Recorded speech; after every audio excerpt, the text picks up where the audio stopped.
Ahora sí parece que se... Ahora sí, ¿no?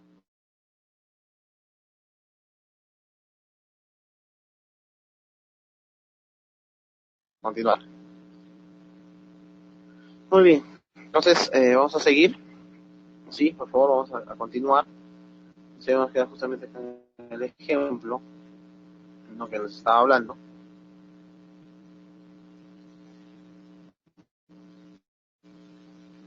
Muy bien.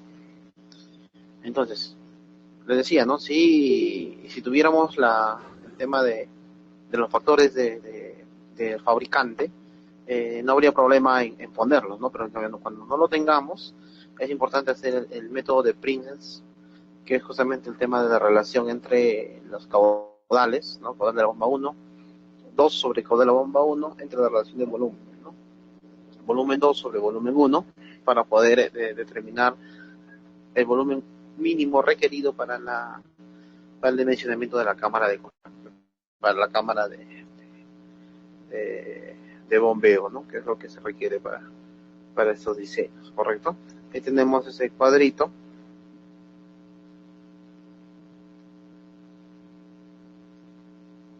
Ahí tenemos la gráfica con la curva, ¿no?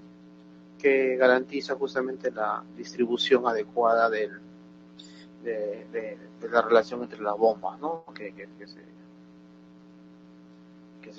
se han instalado para un sistema de bombeo. Entonces, para nuestro caso, ¿no? Para el caudal de bombeo, para dos bombas, cuando funcionan en simultáneo, va a ser igual a 1 el factor. Y el volumen prima el valor de aproximación de la curva va a ser igual a 0.4, ¿no? De acuerdo a la curva. Vamos a impulsar a la mitad del caudal con respecto a la primera, ¿no? La relación entre caudales sería igual a 0.5 y el V' sería, o V' sería 0.05. Estas relaciones serán válidas, ¿no? Cuando las bombas funcionen de acuerdo a un esquema de arranques escalonado, ¿no? O sea, cuando arranca la primera bomba y después arranca la segunda, ¿no? Para todas en el mismo nivel. La determinación del volumen útil mínimo total que debe tener el reservorio de distribución se establece a través de las siguientes relaciones, ¿no? Lo que hace rato les decía. El caudal de bombeo del 20º año es 216.13 litros por segundo. Eso lo convierto a metros cúbicos por hora, me da un volumen en metros cúbicos por hora de 78.05 metros cúbicos por hora.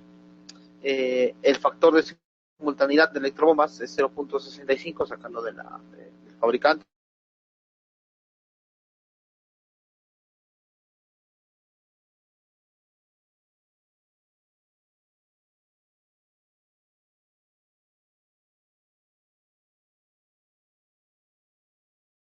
Simultánea, para funcionamiento único, sería 505.73 metros cúbicos por hora, que eso a la larga es 140.48 litros por hora, ¿no?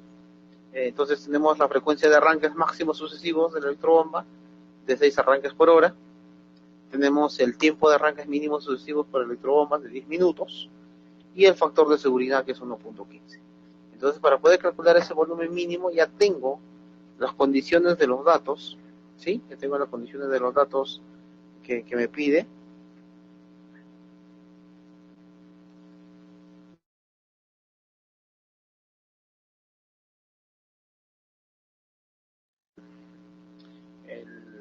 Perdón, los datos, ¿no? Para el volumen mínimo, ¿correcto? Que es de los caudales de bombeo para el año 20, obviamente, pero las electrobombas obviamente solamente funcionan para el año 10, ¿no? El volumen tiene que ser para el año 20 normal. Entonces, aplicando la fórmula, ¿no? Sabemos que el volumen B1, el volumen mínimo útil de la primera bomba, va a ser justamente multiplicando el caudal de bombeo, ¿correcto? Por el tiempo, el caudal de bombeo, en este caso, para, para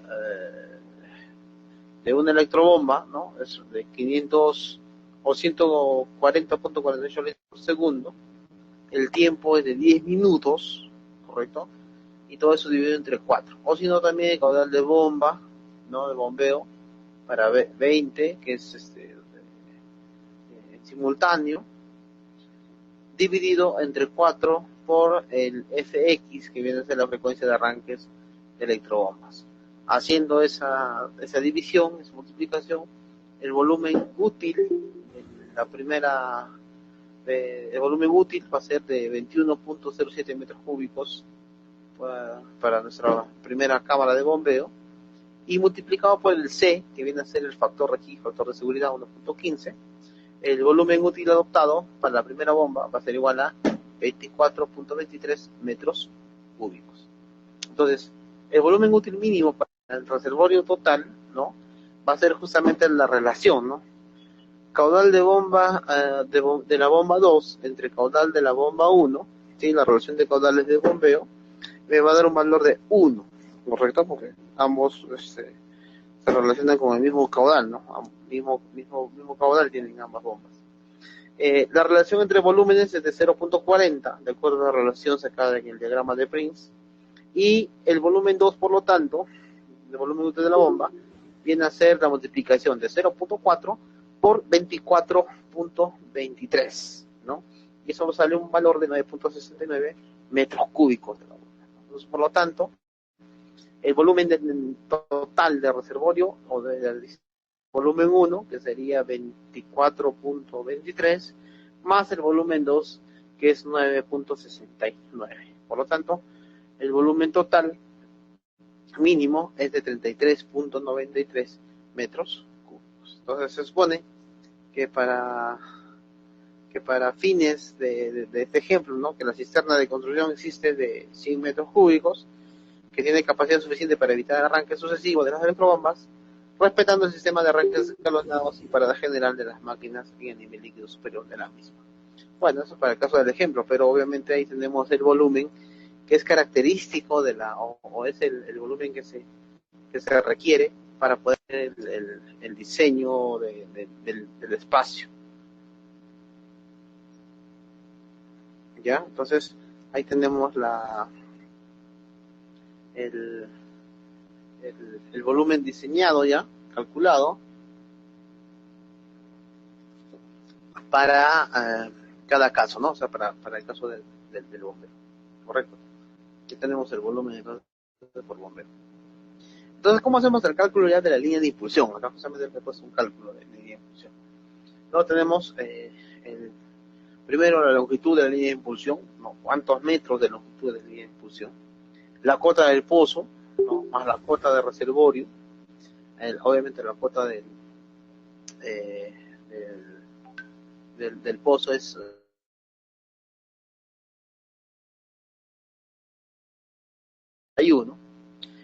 población de diseño, y bueno, y tenemos el caudal, ¿no? La concentración de Hasse. ¿Cómo hacemos el procedimiento de cálculo? Acá es un poco más sencillo, ¿no? Porque nosotros hace rato le dije, en la teoría hablábamos de que el caudal de bombeo viene a ser justamente la relación de horas de bombeo, ¿correcto? Entre 24 horas, porque obviamente 24 horas no es lo recomienda, en para una sola bomba tiene que ser siempre inferior a 24 horas, ¿no? 20 horas siempre se pone, o 18, 16 horas, y multiplicado por el caudal máximo.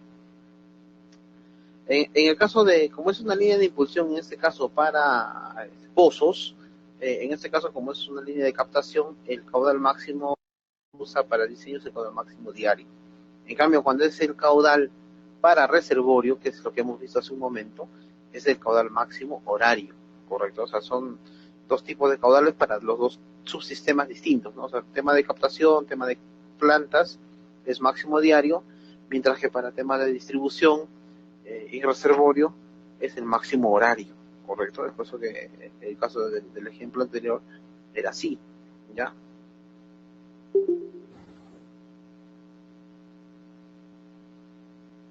Entonces, ahí tenemos el cálculo para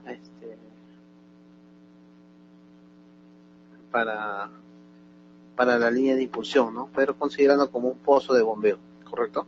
Entonces, aplicando la fórmula, voy a saber que tengo un caudal de bombeo de 44 litros por segundo en un tiempo de horas de bombeo de 18 horas por día, ¿correcto? 18 horas por día.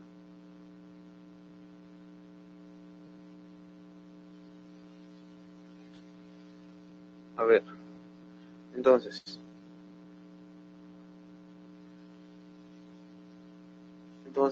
ya teniendo esa consideración, paso a determinar el cálculo de la línea de impulsión. Hay algunos procedimientos, como en el caso anterior que hicimos la fórmula de Bres. Hay también otra formulita que es del ingeniero Olivares, ¿no? Que es un ingeniero de acá peruano, ¿no? De la UNI. También está,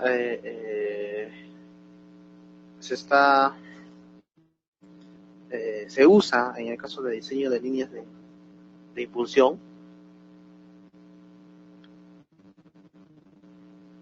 ¿Ya? Entonces, aplicando la fórmula de Olivares, también se puede calcular el diámetro de la línea de impulsión. Según Olivares, primero calcular el diámetro económico. Bueno, todo se basa en el criterio de diámetro económico. Para lo cual tenemos la fórmula, ¿no? Diámetro económico es igual a 0,96 por horas de bombeo entre 24, ya sabemos cuántas son las horas de bombeo, elevado a la 1/4, multiplicado por el caudal de bombeo. Bueno, en la lámina anterior, nosotros podemos ver que ya sabemos cuánto es el caudal de bombeo, 44 litros por segundo, cuántas las horas de bombeo, 18 horas, por lo tanto nos sale un diámetro en metros de 0.219, que eso, si lo convierto a pulgadas, más o menos nos sale como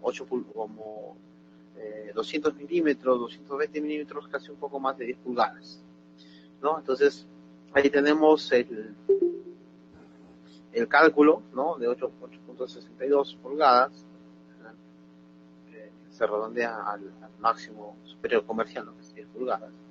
Y con ese cálculo ya con ese diámetro, calculamos la pérdida de carga, Hassen, ¿no? Por la carga de fricción, pérdida de carga 1441 por la longitud, entre diámetro a la 487, por caudal, que es en este caso el caudal de bombeo, y por el C de Hassen a la 1.85, ¿no?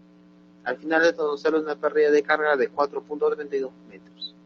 Entonces, la pérdida de carga por accesorios, ¿no? La relación por accesorios, nos sale, hay una relación, ¿no? De diámetro a longitud menor a 4000 con un HK igual a 0, y relacionando con la longitud que nos toca, en este caso tenemos una longitud bien pequeña de 840, la fórmula de HK para accesorios es de 20.16 y la pérdida de carga en accesorios es a 1.40, ¿no? Por la relación de tablas del abaco de Hassen. Entonces, con eso hacemos el cálculo de la altura dinámica, ¿correcto? Hacemos el cálculo del HF, ¿no?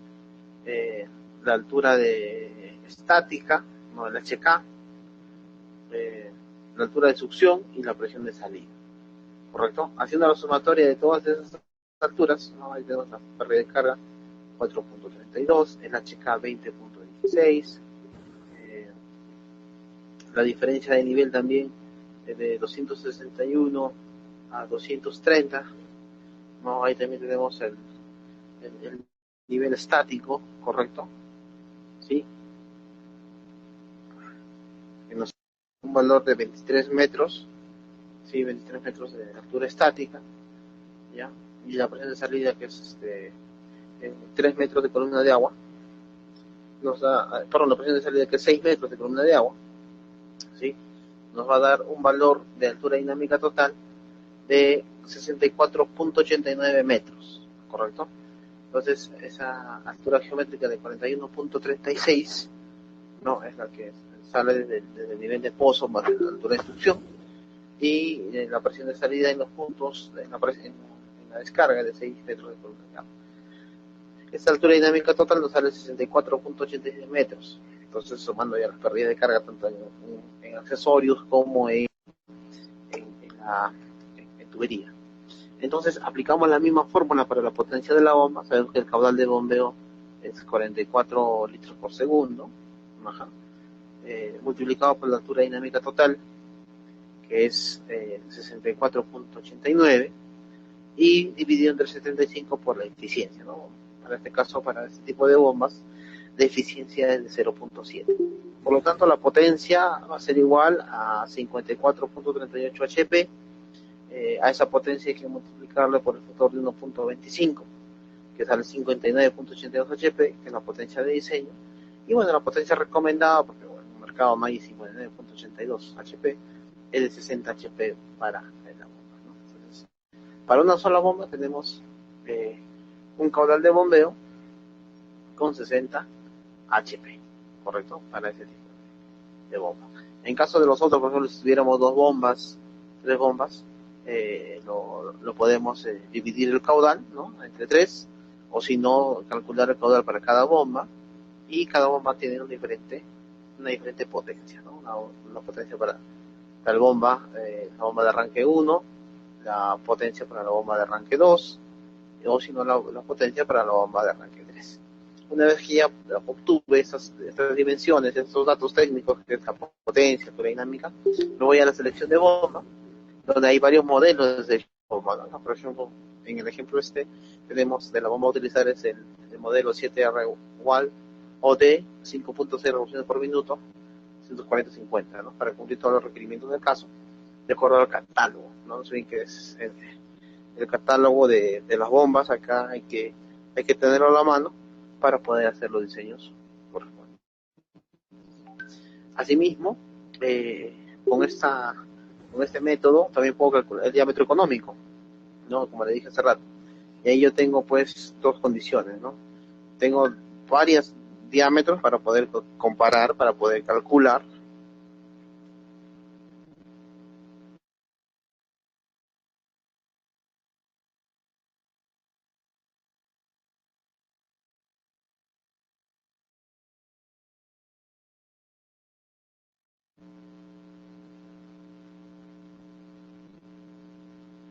Tenemos ahí esas tablitas justamente de la comparación de diámetro, ¿no? Tenemos de 6 pulgadas, de 8 pulgadas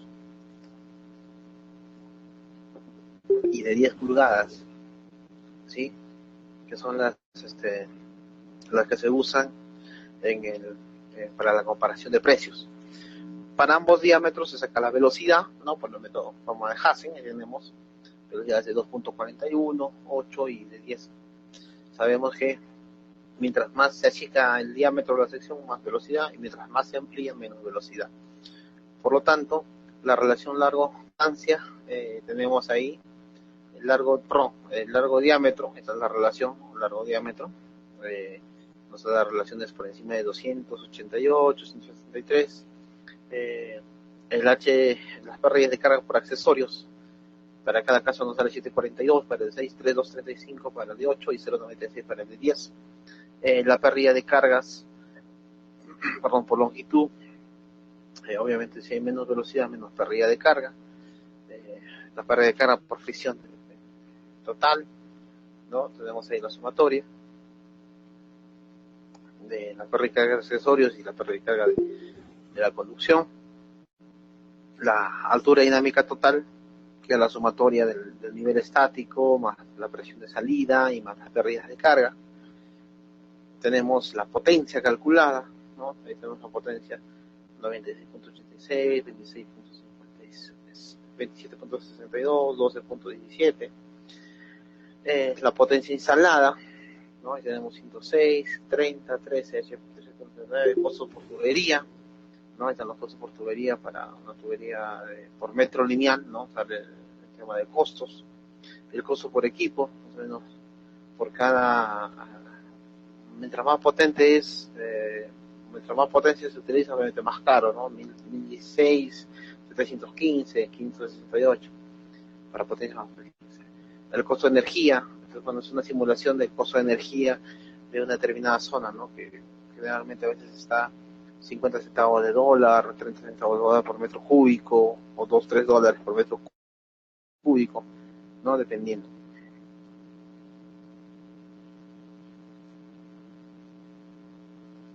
Entonces, ahí tenemos ese esa relación, correcto, el costo de energía, al final el costo total, la sumatoria de ambos, el costo de inversión total, ¿no?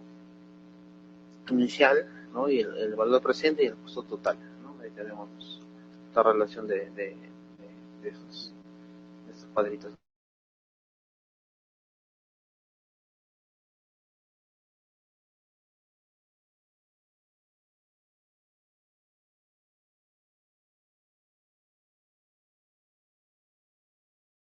Seguir, lo venden al frente de la uni, ¿no? Entonces, Lima es el detalle. Pero ahí está un poquito detallado cada una de las columnas, que es aplicando la misma fórmula, ¿no? De Hansen y de pérdidas de carga, de fricción, costos, que es lo que se maneja para este tipo de modelos, ¿no? Y es similar, el ejemplo que les he puesto ahora era este, ¿no? Justamente tenemos la tubería de succión, de la tubería de succión se va a la impulsión y luego va a la línea de reservorio, porque es un sistema de conducción, ¿correcto? Y como es conducción es máximo diario, ¿correcto? Con las redes, en cámaras de rebombeo, ¿no? Ya es cada máximo horario, vamos a controlar máximo horario de consumo, ¿correcto? Ahí está justamente el modelito del ejemplo. Bueno, así de esa manera se diseñan las cámaras de bombeo para agua potable.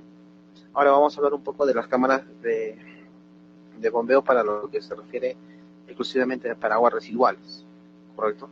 ¿En qué casos se requiere bombeo de, de aguas residuales? ¿En qué casos hay que bombear el agua? Obviamente hay incorporación de aguas residuales de un punto bajo al colector, cuando en la mañana decíamos, ¿no? Cuando las cotas de nivel están muy por debajo del, del emisor de donde se va a hacer la descarga de las aguas residuales, entre tramos de alcantarillas, ¿no? De colector o emisor, dependiendo de la topografía del terreno. Definitivamente es un criterio de topografía más para definir las cámaras de bombeo. Y en la entrada a la planta de tratamiento, ¿no? Hay puntos, por ejemplo, en diferentes zonas donde no hay espacio en la parte del fondo para la parte de salida del emisor en una red de distribución, no sé, por gravedad, saben que una red de alcantarillado, la planta siempre va en el último punto, ¿no? En el punto más bajo, aguas abajo, en el colector final. Pero hay situaciones, lugares donde no necesariamente va en el colector final, sino más bien ahí va una cámara de bombeo y de la cámara de otra vez lo mandan a la planta de tratamiento, ¿no? Puede haber hasta 2 o 3 cámaras de rebombeo que puedan hacer llegar el agua hasta la petar, ¿correcto? Entonces eso ya depende de la topografía, de las condiciones, cómo se da la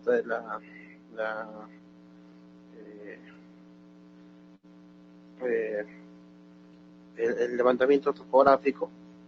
Entonces, en condiciones de estos fenómenos, eh, es lo que se produce la instalación de bombeo de las el costo es obviamente alto, ¿no? Porque el inconveniente es ya los costos de inversión, porque hay que poner máquinas, sistema eléctrico, grupo electrógeno, igual que para agua potable, ¿no? Tienes que colocar bombas, si colocas bombas, tienes que colocar un grupo electrógeno para que cuando, por ejemplo, ocurra un fallo en el sistema eléctrico, no permita que se deteriore o sea, que no se deje de bombear el agua, ¿no? Tiene que seguir bombeándose, ¿sí? Tiene que seguir impulsando el agua para que no haya ese tipo de, de, de, de aniego o algún tipo de, de estancamiento de agua, ¿no? Que eso es lo peor que puede pasar en una eh, ¿no? En un sistema de recolección de aguas residuales, ¿no? O sea, eso es lo peor que se pudiera pasar para el sistema de aguas residuales. Entonces, como no queremos que haya un aniego, que no exista un tema de, de estancamiento del agua, necesariamente necesitamos colocar equipos que puedan rebombear, retirar el agua y eso implica un costo tanto de energía como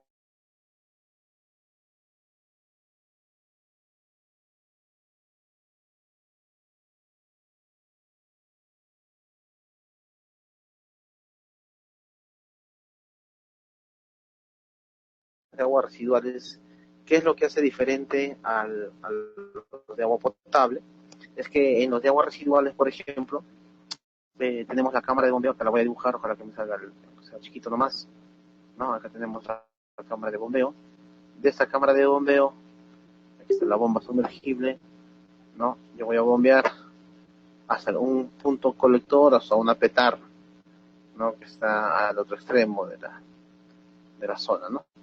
Pero, por ejemplo, en el caso de aguas residuales, ustedes saben que las aguas residuales cuando están en un sistema de alcantarillado, y en ciudades, por ejemplo, donde hay mucha lluvia, caso por ejemplo Huaraz, ¿no? Que hay mucha bastante lluvia, es un sistema que se combina, ¿no? Es un sistema mixto, fundamentalmente porque no ha habido un tema de catastro, ordenamiento catastral para poder identificar la separación de las aguas residuales de desagüe de casas, viviendas y las aguas pluviales de lluvia, ¿no? Pasa que en algunos sitios las aguas de lluvia las meten a las cajas de registro y de las cajas de registro pues, pasa pues a la red de alcantarillado, de la red de alcantarillado sanitario, ¿no? Es agua de lluvia más agua de desagüe. Entonces, hay un tema de que hay mucha escorrentía, hay mucha piedra, mucho material sólido, no hay mucha arena. Entonces, por lo tanto, si yo, por ejemplo, dejo pasar arena a mi cámara de bombeo, obviamente voy a incurrir en el error de que en la bomba se va a aglomerar arena, se va a generar un atoro, un calentamiento, una abrasión, entonces por lo tanto mi bomba va a malograrse, va a explotar, se va a reventar, va a causar daños, etcétera, ¿no? Y eso, por ejemplo, me implica ya un costo a mí de reposición que generalmente no lo considero cuando yo voy a hacer el diseño de las plantas, ¿no? Porque eso ya está en el perfil. O sea, en el diseño yo solamente coloco las bombas actuales que se van a colocar y ya, bueno, el tiempo que tengan que durar, bueno, las tienen que cambiar, ¿no? Ese es el criterio. Es por eso que para evitar ese tipo de fenómenos, en cualquier tipo de alcantarillado, a pesar de que también sea un alcantarillado mix unitario, no se me refiero a que la red de alcantarillado esa parte y la red de pluvial de esa parte, en un sistema de alcantarillado también unitario, solamente de desagües, también existe la generación de material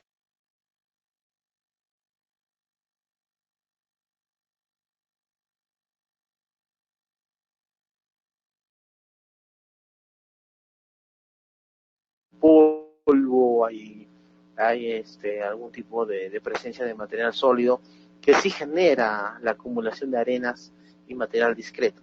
Es por eso que antes de que ingrese a la cámara, aquí debe haber mínimo, en la cámara de bombeo, que justo lo que estoy dibujando, acá mínimo debe haber un tratamiento preliminar, ¿sí?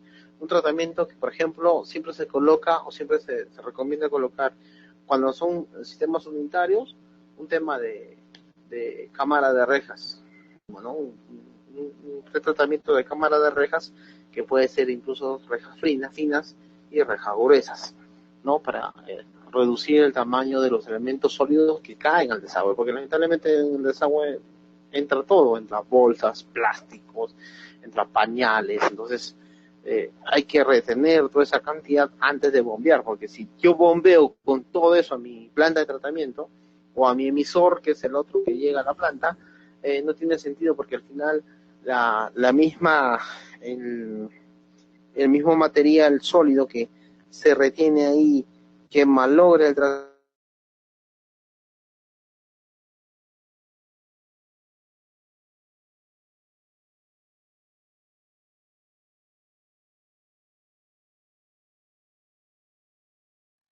¿sí? Entonces,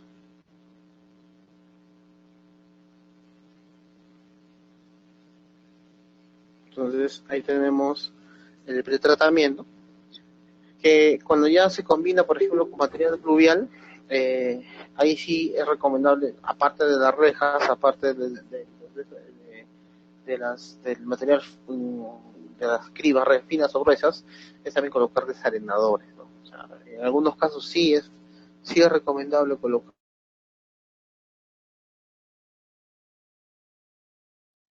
eliminar ese material sólido que queda y que obviamente perjudica a las bombas, a los elementos hidráulicos que están conectados en la cámara de bombeo. Es por eso innecesario que cuando uno hace una cámara de bombeo también tiene que proyectar un sistema de tratamiento preliminar en las aguas, para los, más que todo para los desagües, ¿no? Porque los desagües son los que al final traen un montón de elementos sólidos y pueden valorar los equipos, ¿no? Entonces, teniendo en cuenta eso, ahí recién voy a poder hacer el diseño de mi área de drenaje correspondiente para esa zona de ¿correcto? ¿Qué más tenemos en los sistemas de bombeo de aguas residuales? Los elementos de la estación de bombeo de las aguas residuales tenemos la cámara de toma reguladora de aspiración o cárcamo de bombeo de se llama, ¿no? Es la cámara de aspiración, los conductos de aspiración o de succión también se le llama, edificio destinado a proteger las bombas, que es la cámara seca, ¿no? Donde están todas las bombas instaladas, y los accesorios y el tema eléctrico también donde se encuentra instalado. Las bombas en sí, ¿no? Cuántas bombas se van a utilizar, si son bombas centrífugas, más se usan sumergibles, pero se usan bombas centrífugas, de eso no hay ningún problema. Y el mecanismo de expulsión, ¿no? O sea, todo el juego de válvulas, de componentes, bombas, aliviaderos, que funcionan para el tema de impulsión de las aguas residuales. En el caso, por ejemplo, del alcantarillado sanitario, sabemos que para alcantarillado sanitario diseñamos tuberías de PVC, ¿no? O tuberías también de hierro dúctil o HDPE, que también sí es factible. Incluso hay tuberías de alcantarillado sanitario de concreto reforzado, ¿no? Donde se puede diseñar, o mejor dicho, se diseña considerando esas estructuras como estructuras hidráulicas de libre caída por gravedad. Perdón, ¿correcto? Por gravedad. Pero ya cuando hablamos de bombeo, ¿no? Un sistema de bombeo de estas aguas residuales, ya las tuberías también cambian, van a ser tuberías de presión, ¿no? O sea, ya no van a ser tuberías de desagüe, ¿correcto? O sea, a eso voy, ¿no? Que las tuberías que se colocan para sistemas de bombeo de aguas residuales ya no van a ser tuberías de desagüe, sino van a ser tuberías de agua, porque van a soportar una presión, una carga, una bomba.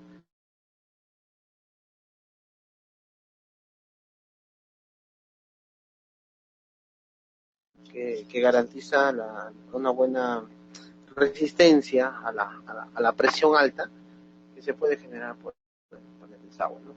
Y también, obviamente, ese desagüe que se coloca,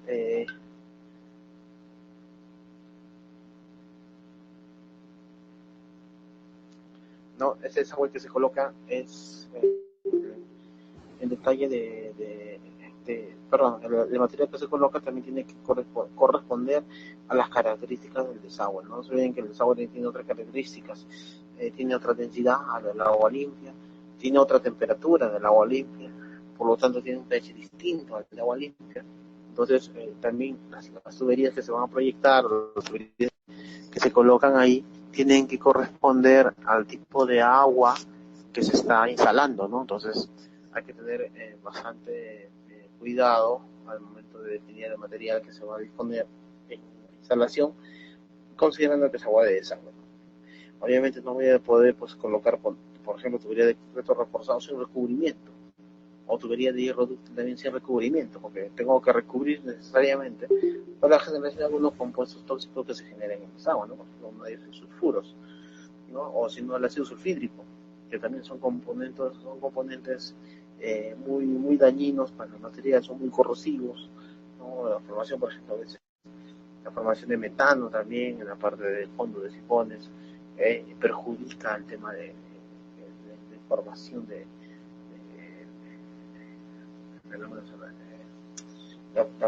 propicia, perdón, la formación de fenómenos anaeróbicos y al final esto genera gases, ¿no? Metano, que tiene otro pH, tiene otra densidad. Entonces, hay condiciones en las que hay que definir bien el tipo de material, ¿no? Para poder plasmarla en el diseño, ¿correcto? Para poder plasmarla en las condiciones óptimas para el diseño de las unidades de bombeo, ¿correcto? Muy bien, entonces eso para esa parte. De áreas de diseño. Bueno, primero Lo más importante, lo que considero que sí se debe realizar siempre, es el tema del trazo, ¿no? Trazado, ¿no? Eh, Hay que ver el trazado en planta según las posibilidades, el espaciamiento, la distribución, la topografía, la lotización, ¿no? De, de cada una de estas condiciones, ¿ya? Evitar las pérdidas de carga, ¿no? Una línea de impulsión, en el caso de para el bombeo de aguas residuales, lo ideal, como en las líneas de agua también, tampoco no es, o sea, no es que no quiera, pero es necesario tratar de evitar muchas pérdidas de carga, ¿no? Si es posible.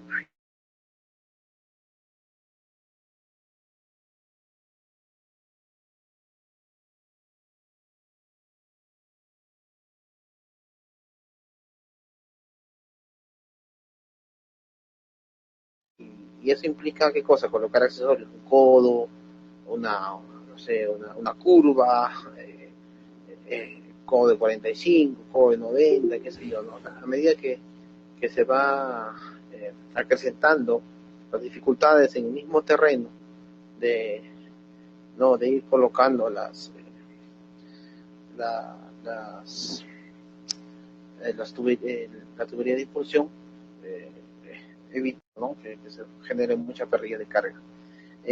También hacer el trazo de un perfil regular, ¿no? Justamente cuando estás en campo, tienes que tratar de hacer el levantamiento topográfico de un perfil regular. Cuando hablamos regular, no se refiere a que tenga que tener el espacio suficiente para maniobra, el espacio suficiente para la instalación, libertad de pase, ¿no? O sea, que sean terrenos que no generen mucho conflicto, terrenos que permitan incluso la salida de instalación de tuberías de fácil forma, ¿no?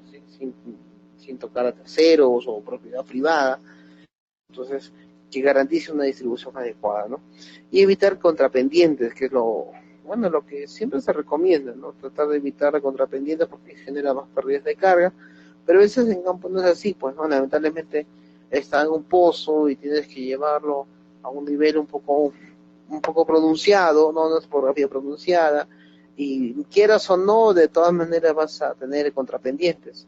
Entonces, evitar en lo posible que sean contrapendientes muy excesivas, muy fuertes, y hacer el trazo correspondiente, ¿no? Por eso es necesario que siempre estés en campo, ¿no? Para que vayas y verifiques si realmente son las condiciones que se están dando para la evacuación de las aguas residuales eh, de acuerdo a tu diseño. Otro, la ubicación, ¿no? Proteger tomas, corregidas y desarenadores, lo que hace rato les hablaba, ¿no?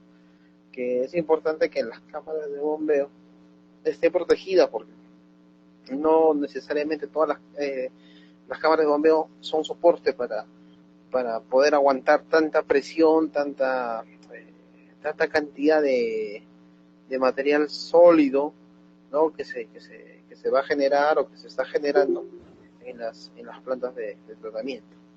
El otro es la colocación adecuada de la aspiración, ¿no? Obviamente del diseño de la bomba, ¿no? O sea, hacer un buen cálculo, una buena determinación del, del bombeo, ¿sí? Y, y con eso determinar el volumen adecuado y calcular el bombeo, el diámetro de infusión, el caudal de bombeo correspondiente, ¿ya? Entonces, el otro también que hay que considerar en el tema de ubicación, evitar inundaciones en los motores y si no son sumergibles, ¿no? Bueno, en el caso de los dos, o sea, hay dos tipos de bombas que uno puede utilizar para el tema de alcantarillado sanitario, en plan de bombas, ¿no? Eh, Tenemos bombas centrífugas y bombas sumergibles. Las bombas sumergibles, obviamente, por su misma característica, siguen, o mejor dicho, se pueden sumergir dentro de las mismas aguas residuales y se instalan con su respectiva uh, eh, con sus respectivas condiciones, ¿no? Y recomendaciones de fábrica, y al final eso es instalado para poder recolectar la mayor cantidad de agua residual que se aglomera, que se coloca en los pozos, ¿no? Ahora, el otro de las centrífugas, por ejemplo, esas sí no son sumergibles. Obviamente, si apenas les toca agua o están en contacto con agua, lamentablemente se van a malograr. En cambio, los otros, pues el mismo dispositivo sumergible que es, su contacto su motor mecánico no entra en contacto con agua, es un sello hermético, pero en cambio las otras sí son muy sensibles, ¿no? Apenas se sumergen en agua, ya se quemaron, ya no hay.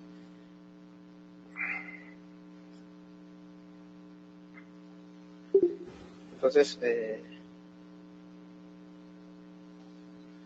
tenemos esa condición, ¿no? De evitar el tema de inundaciones en bombas que no sean sumergibles, porque sí es factible, con aguas residuales también, bombas centrífugas, sí es posible.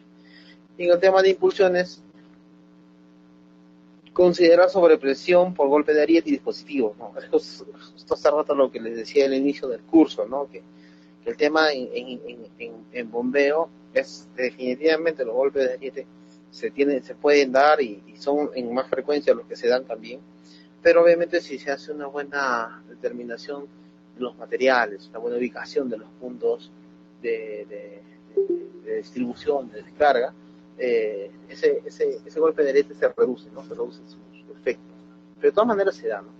Y en el caso también de prever la expulsión de aire, lo que les decía en la mañana también, ¿no? La formación de aire por la burbuja, por la reducción de la presión de vapor, que al final evapora el agua. Entonces, eso también es importante tenerlo en cuenta al momento de hacer el trazo. Sí, porque si yo voy a colocar muchas depresiones de terreno, por ejemplo, varias curvas, obviamente voy a generar un tema de que va a existir en algún momento la generación de cavidades. Y eso propicia pues la cavitación. Y no, eso me va a afectar perjudicialmente a mis bombas, a mis accesorios, a mis válvulas, que van a ser propensas a la película. Obviamente en el trazo se puede reducir el efecto de estos fenómenos, que lamentablemente siempre se van a dar, se tienen que dar también en cualquier tipo de sistema, pero que obviamente hay que tratar de reducirlos, ¿no? No hay que esperar todavía que reduzca eso.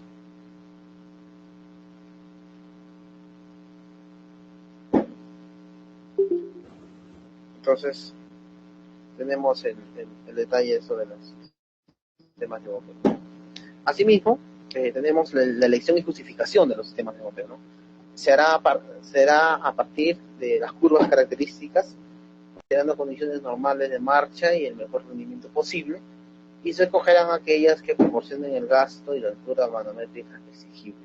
Igual que en el caso para agua potable, ¿no? Le decía que estaba en las láminas de agua potable, voy a proceder para poder verlo sobre las curvas de eficiencia de las bombas, ¿no? Hablábamos en la mañana, y aquí está esto. Ahí está, ¿no? Estas las curvas de eficiencia, ¿no? Igual, entonces, para cualquier tipo de bomba, siempre es necesario comparar, ¿no? La eficiencia o rendimiento de las bombas en función al caudal de gasto. Y tenemos, ¿no? La relación de cada caudal de litros por segundo, de 0.2 a 1.4, ¿no? Y las alturas dinámicas que llegan a 100, 80, ¿no? Las otras llegan a 120, 140, dependiendo del tipo de marca, el tipo de modelo del rendimiento, ¿no? En función a eso, yo también para desaguas tengo que elegir la misma situación, ¿no? Porque yo usé un proveedor de bombas, ¿no? Y ese proveedor de bombas me va a indicar eh, tal bomba tiene tal ventaja, es tal especialidad, ya que podría ser bien, pero siempre es bueno hacer la comparación para poder hacer una compra adecuada del, del tema de las bombas que se proyectan y que se diseñan en las unidades de bombeo de aguas residuales, ¿no? Entonces, obviamente, siempre se escogen aquellas que son más baratas, ¿no?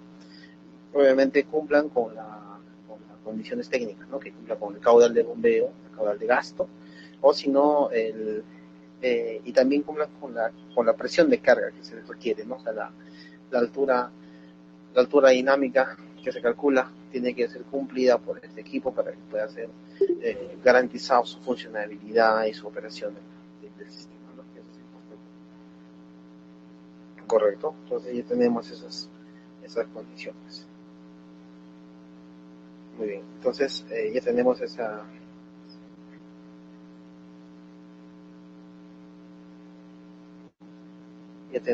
condición para el caso de, del uso de las aguas de la impulsión de las aguas residuales, correcto. Asimismo, hay que considerar algunos arreglos, ¿no? Por ejemplo, para la altura de la manométrica grande emplea varias bombas centrífugas en serie y para grandes gastos y pequeñas alturas el acoplamiento se hará en paralelo, según recomendación de los diseños. Por ejemplo, primero, para alturas manométricas grandes, o sea, para alturas dinámicas grandes, ¿no? Se empleará es recomendable colocar varias bombas centrífugas en serie para hacer el dimensionamiento, ¿correcto? Y para grandes gastos en pequeñas alturas de acoplamiento será el paralelo, ¿no? O sea, pequeñas alturas, pero el caudal se puede decir que es un caudal alto, ¿no? Es un caudal grande, ¿no? Eh, se hará en conexiones en paralelo, ¿no? Entonces, vamos a completar esa dinámica para poder hacer los diseños correspondientes. Pasa que en algunos casos, por ejemplo, no pasa que en algunos casos el, se, se, se, se ha determinado o se han demostrado en algunos sistemas de bombeo, por ejemplo, que tiene bastantes sistemas en serie, por ejemplo, pero la altura es baja, el caudal tampoco es grande, entonces no amerita tanto gasto para colocarlo en un sistema así, en serie, ¿no? Igual, del mismo modo, en paralelo, para sistemas muy chiquitos también, caudales pequeñitos, no tiene mucho sentido colocarlos porque también no cumplen con las expectativas de, del diseño, ¿no? O sea, no se logra abastecer completamente el caudal, no llega, no hay presión, siempre se está infiltrando.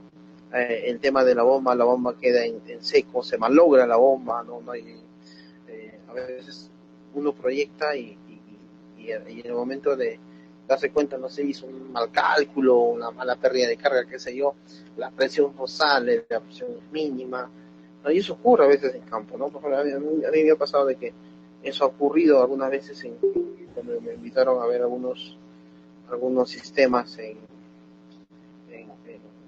tratamiento, ¿no? Donde he visto las cámaras de bombeo, que el gasto es a veces mucho para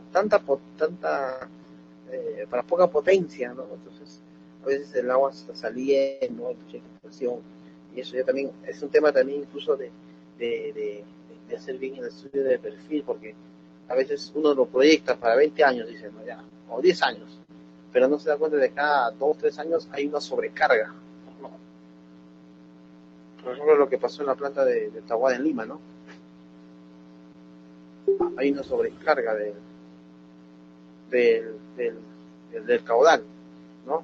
Y, y eso, por ejemplo,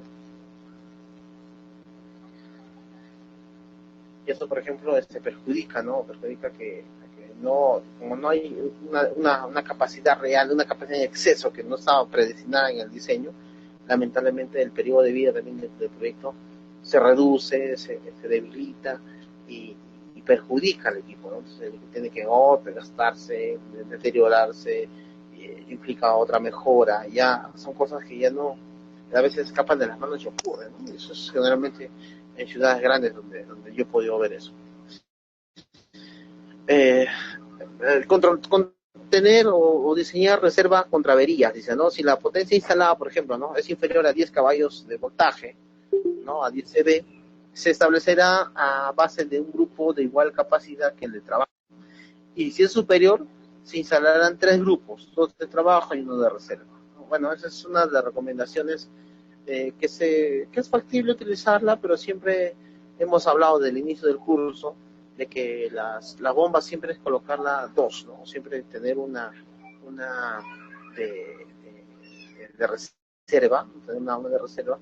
Y obviamente si vas a hacer en paralelo, vas a usar más válvulas, más bombas, perdón, y lo hiciste en una tablita anterior donde una bomba que se usa por cada tres bombas, se coloca una de reserva o dos de reserva, ¿no? Dependiendo del mecanismo de bombeo, ¿no? Si es de bombeo en serie o si es en bombeo de paralelo, ¿no? Entonces tenemos esas condiciones de, de reserva que hay que considerar, ¿no? Porque de todas maneras siempre puede sugerir o pasar de que se malogró o se quemó o presentó alguna falla, algún defecto en la compra y eso no se vio cuando se instaló, pero después de la instalación ya se pudo comprobar de que sí es cierto, no tenía la eficiencia correspondiente, ¿no? Para esa válvula, pues, y se tuvo que reponer con una de repuesto. Y eso sirve, ¿no? Eso es factible para los sistemas, ¿no? Para poder no dejar que se dé el aniego muy fuerte, ¿no? Muy fuerte.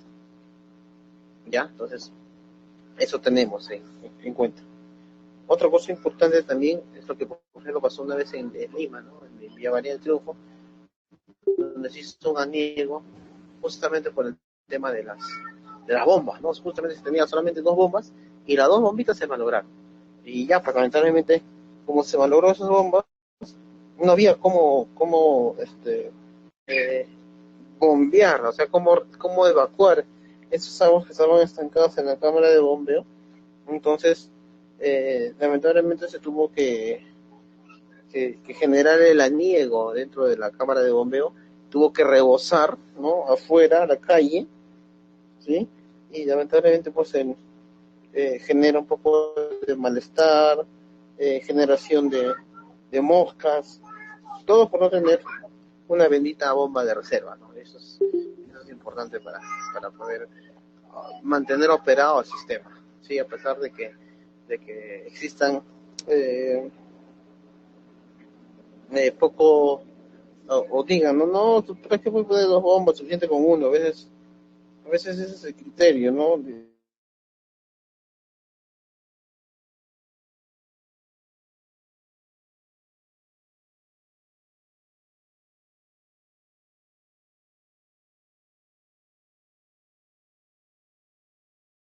aguas residuales. Tenemos las que son de aletas, ¿no? Las que son de doble axial, ¿no? Doble aleta. Tenemos las que son de impulsor vortex, ¿no? Más o menos con esa pala.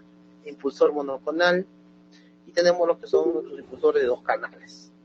Hay otros tipos de impulsores también que tienen incluidos trituradores, ¿no? O sea, parte es cierto, yo le puedo poner rejas, un desarenador, pero de todas maneras puede pasar cierta cantidad de material sólido. Entonces hay algunas bombas sumergibles que son justamente diseñadas exclusivas para aguas residuales que tienen trituradores incorporados, ¿no? Esos trituradores ayudan a cierto modo a reducir ciertos tamaños gruesos para que cuando se vaya al bombeo no haya problema con un fenómeno de abrasión, un fenómeno de calentamiento de los ejes, ¿no? Que ocurre en las bombas cuando están con mucho obstruidas o se obstruyen o tienen mucho material sólido que no deja o no les permite calcular adecuadamente, conducir adecuadamente las aguas hacia el punto de descarga final, ¿no?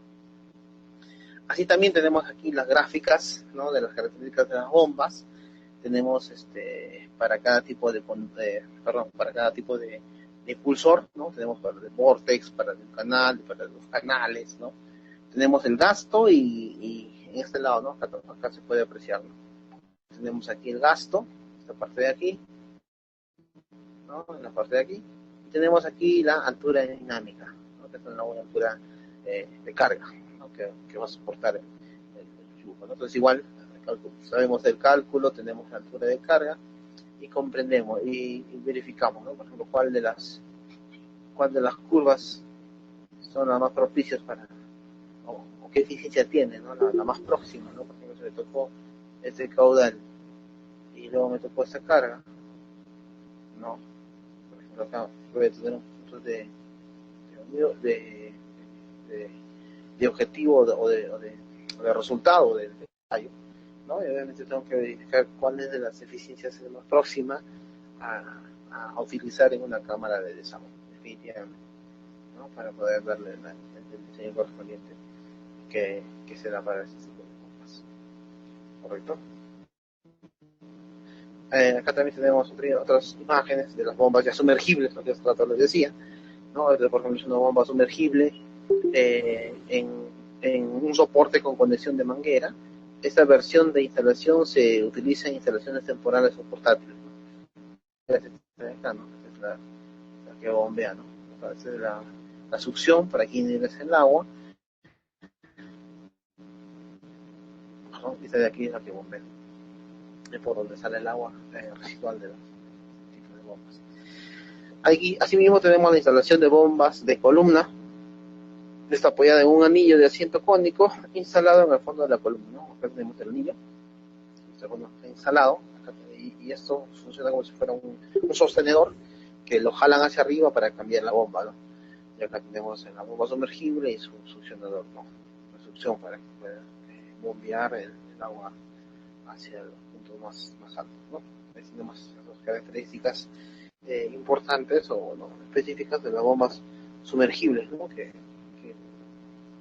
son las más usadas y son las más recomendadas para, ¿no? Para el tema de las aguas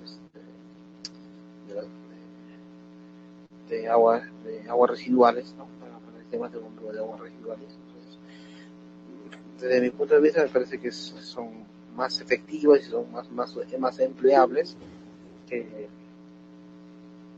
que existen en otro criterio, ¿no? Perdón, las que existen en otro tipo de bombas, como las bombas centrífugas, que tienen otra característica.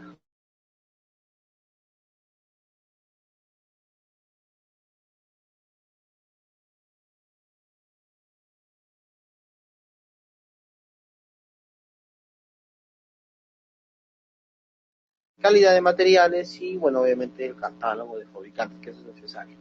Siempre les digo que si van a hacer diseño de bombas o bombeos, es importante tener el catálogo de fabricantes de las bombas que se van a instalar, ¿no? Las bombas, si es para agua potable, si es para aguas residuales, ¿no? Hay que tener en cuenta qué tipo de agua es la que se va a hacer, con las recomendaciones que hice en un momento, ¿no? Tiene diferentes características.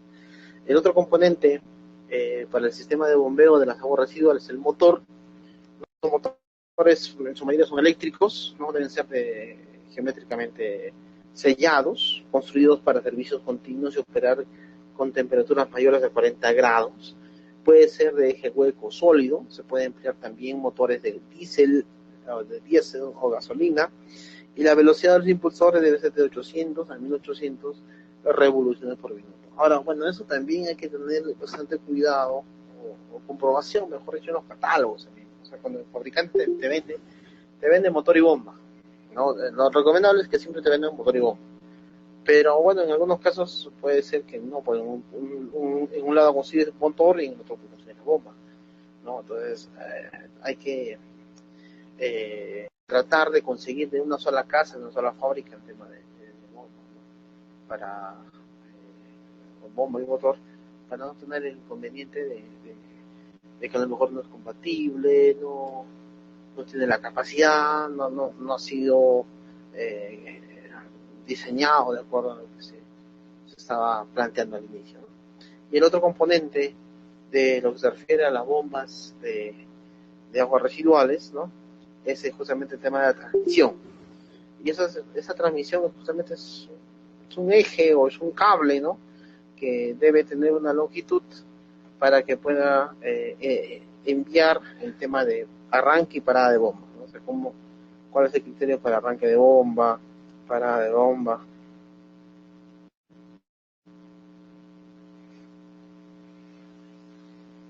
correcto, para que pueda eh,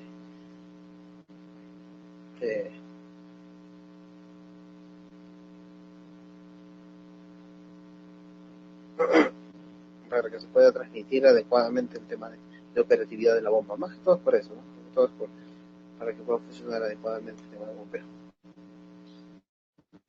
Muy bien. ¿Qué más? Tenemos los controles e interruptores, ¿no?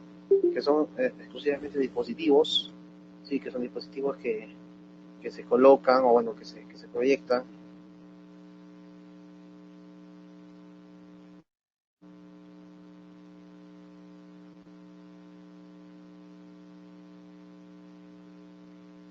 Entonces ahí tenemos los controles interruptores, como los dispositivos eléctricos que operan con manual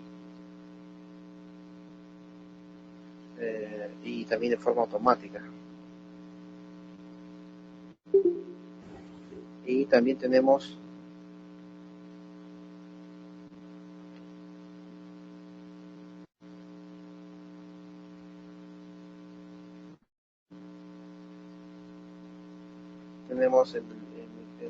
los botones de palanca, ¿no? Los botones de mando para arranque y para de bomba, interruptores de boya, ¿no? Que eso es lo más común ver en las plantas de aguas residuales, ¿no? Las de boya, y también para los niveles de control, ¿no? Que se puede por ese dispositivo. Las válvulas de accesorios, que tienen válvulas de tensión que se colocan al lado de la succión, como la descarga de la bomba para la operación del sistema, medidores de flujo, purga, limpieza, indicador de nivel y de lubricación, que son necesarios, ¿no? Para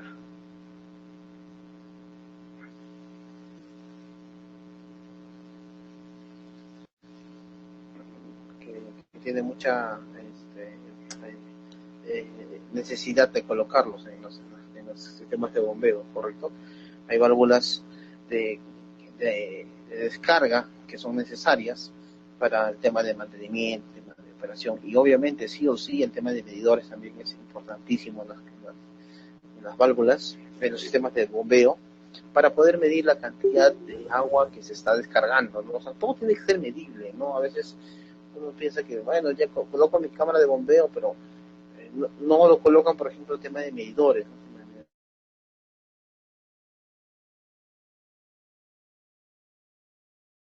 Tiene que ser un sistema completo, que se base, que se tiene que sellar, que se tiene que limpiar, que se tiene que descargar, etcétera.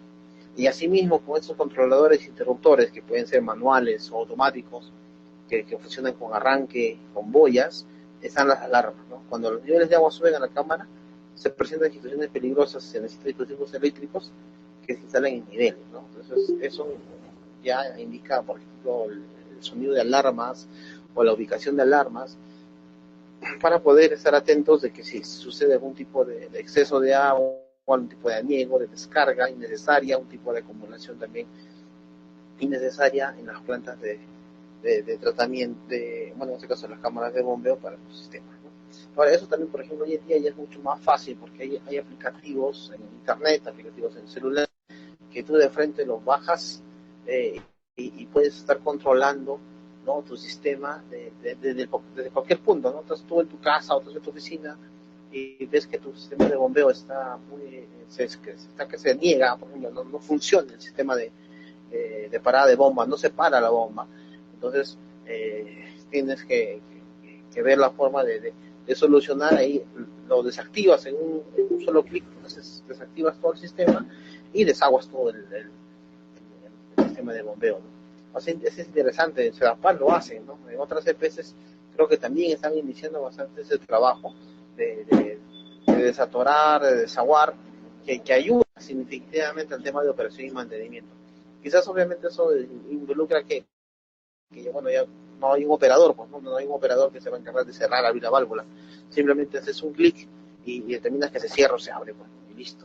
Ya está todo determinado, ya está todo eh, eh, eh, eh, ¿qué se puede decir eso? Ya está todo consumado, ¿no?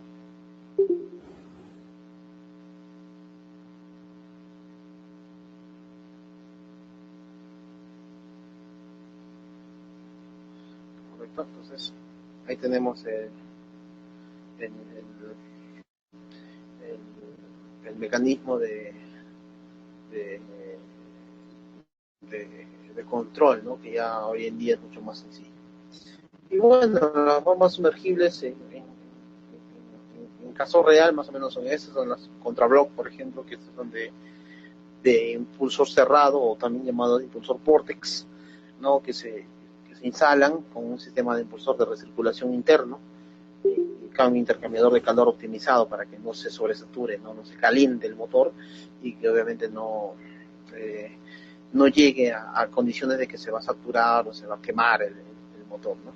Estas bombas sumergibles se colocan en la cámara húmeda, hay de diferentes tamaños, ¿no? Diferentes capacidades también, y sus controladores eléctricos también tienen diferentes. Estos puntitos que usted ve acá atrás, estos caparazones, estos tres, ¿no? Son justamente los controladores para la descarga, correcto, ¿sí? Para la descarga y controladores automáticos de este tipo de bombas, ¿no?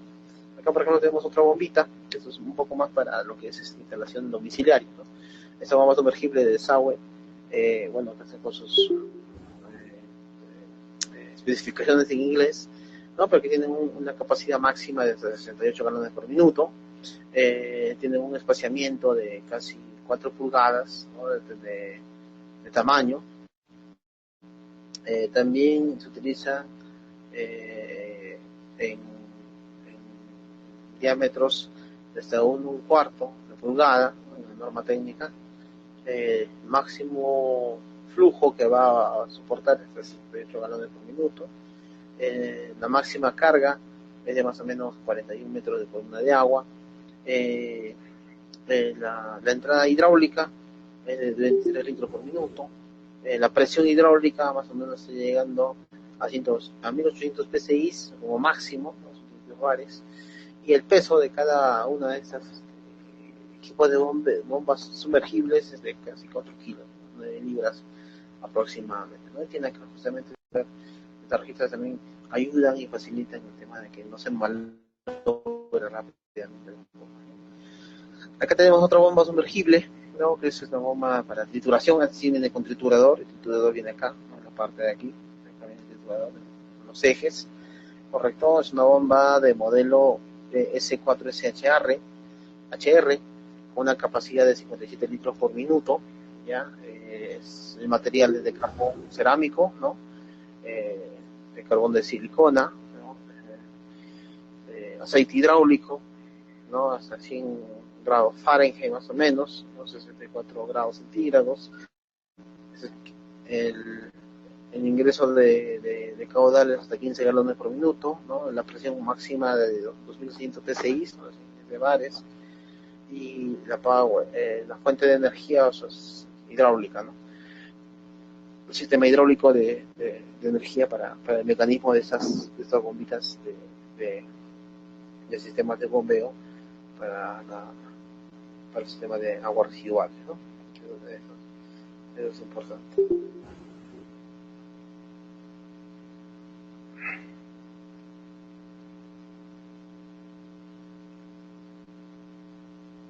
Muy bien. Ahora sí, tenemos la bomba sumergible de desagüe, ¿no? Máximo 2.250 litros por minuto. Eh, Tenemos acá otra capacidad, ¿no? Tenemos estas aberturas, ¿no? Hasta 100 milímetros, hasta 150 milímetros, ¿no? 6 pulgadas más o menos, ¿no? De diámetro. Máxima carga que puede llegar hasta 42 litros de columna de agua para el modelo F475, ¿sí? También tenemos el caudal, ¿no? La máxima carga de caudal de 1.300 litros por minuto, ¿no? O 2.250 litros por minuto para ese tipo de fusibles, que funcionan igual en el material de silicón carbón o de carbón cerámico, funciona con aceite de motor, ¿no? También tiene temperaturas máximas de funcionamiento de 304 grados centígrados, el peso, ¿no? La temperatura, etcétera, ¿no? Hay unas características importantes por cada tipo de bomba sumergible. Y también están las bombas centrífugas, ¿no? Por ejemplo, una bomba centrífuga, ¿no? El modelo es el Slurp Pump utiliza para centrífuga de mezclas, para aguas residuales, ya su tipo o capacidad de más o menos de 79 hasta 180 metros cúbicos por hora, su máxima capacidad de carga de 4.5 metros de columna de agua, la velocidad de 800 a 1800 revoluciones por minuto, la capacidad de energía de 100 kilowatts, ¿no? Y el NPCH de entre 3 a 5 metros, ¿no? Son características que vienen de la misma fábrica, ¿no? Y todas vienen con ese tipo de datos para que cuando tú diseñes este sistema o cuando diseñes las bombas, tengas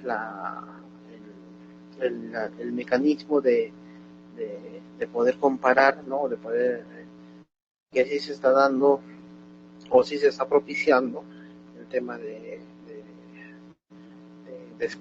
la descarga de las aguas residuales de la mejor manera, con las bombas adecuadas, porque hay bombas, como digo, bombas centrífugas que se ahogan rápidamente, que no se usan en sistemas de aguas residuales, para eso están las bombas sumergibles, como unidades de control o mejor dicho, como unidades de operación sencillas, fáciles de poder manejar y poder llevar para el tratamiento, ¿no? Para los emisores de aguas residuales, ¿ya? Asimismo, bueno, acá tenemos un esquema de Selectra, que es otra empresa que vende bombas. Tenemos las bombas de aguas residuales, tenemos el cable de automatización, tenemos los dispositivos de control de protección de motor, ¿no? Tenemos el motor y enfriamiento, es el motorcito, ¿no? Con su celda de enfriamiento. Tenemos también los accesorios, ¿no? Correspondientes para cada caso. El sello mecánico, el sello mecánico de la bomba. El impulsor, ¿no? Ahí tenemos la boquilla de impulsor, ¿no? Está la flecha de inyección, ¿no? Los valeros, el Smart Trim, que es el que controla el ingreso y salida del fluido dentro de la bomba. Perdón. Sí, entonces ahí, por ejemplo, en esta imagen se puede ver gráficamente cómo es una bomba sumergible, cómo funciona, la capacidad que tiene, ¿no? Los accesorios que se usan, cuáles son las condiciones propicias para poder garantizar el buen funcionamiento de estas válvulas, ¿no? Que son las más recomendables. Entonces, acá esto ya lo vemos acá en esquema, mientras acá están las en real, ¿no? Acá ustedes pueden darse cuenta, ¿no? Aquí están las bombas sumergibles, ¿no? Aquí están colocados los dispositivos de control, ahí están las boyas, ¿no? Estas boyas de acá son justamente las que controlan cuál es el nivel máximo, está el flujo de la tubería de entrada, ¿no? El tubo de entrada, para la cámara de bombeo, para el pozo de bombeo, y acá están justamente los niveles de control, nivel de arranque, nivel máximo, nivel medio y nivel de parada de bomba, ¿no? Entonces, en cada uno de estos hay que identificar las condiciones del mecanismo de bombas que se va a instalar en los sistemas de bombeo de agua residual. Eso es importante. Ahora acá, por ejemplo, también aquí tenemos el tema de temporizador, no, perdón, de los ductos, viene acá, ¿no? Son los ductos de impulsión, ¿no? De acero inoxidable, ¿no? Los soportes, están los soportes, el cable eléctrico, ¿no? Que está justamente, que es el que hace el pare y se ha cerrado de bomba, ¿no? Y el tubo de impulsión, ¿no? El tubo de impulsión para que pueda descargar toda el agua que se está succionando en ese conducto, ¿correcto? Entonces, ahí tenemos, creo que en imagen queda un poco más claro, ¿no? Del, del tipo de mecanismo o la forma de cómo funciona. Eh,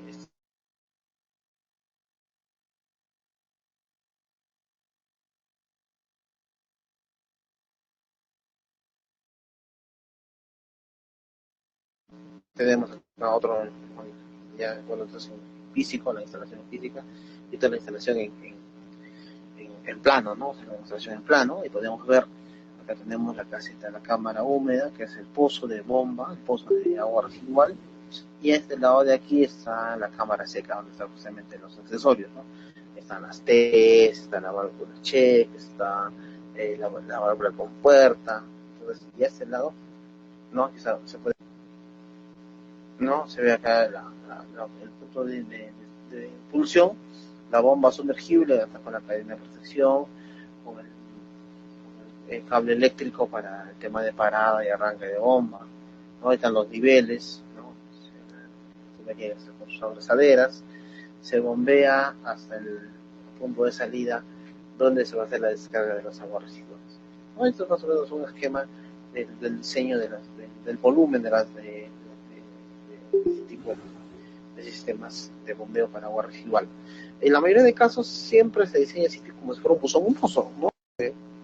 De bombeo de agua residual, pero también está permitido, porque tampoco no es un diseño típico único, también pueden ser construidos en forma rectangular, ¿no? Hay algunos eh, pozos de bombeo, también de aguas residuales, que son rectangulares y que tienen la estructura similar a un reservorio de 5 metros cúbicos, ¿no? O 3 metros cúbicos, como si fuera una cisterna, pero en realidad es de agua residual, ¿no?